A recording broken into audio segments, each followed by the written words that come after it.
Hello. I will often be busy cooking. I was thinking that quite a good recovery challenge could be to try to get others to cook for you.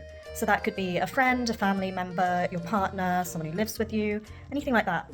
And the reason for that is I think that even when you're quite late in your stages of recovery, even when you're doing really well, often people can find that they're always in a position of cooking. And that's sometimes because if they have a partner, for example, their partner isn't going to know what to serve to someone who has eating difficulties, and they will often kind of be like, what's for dinner? I'm easy.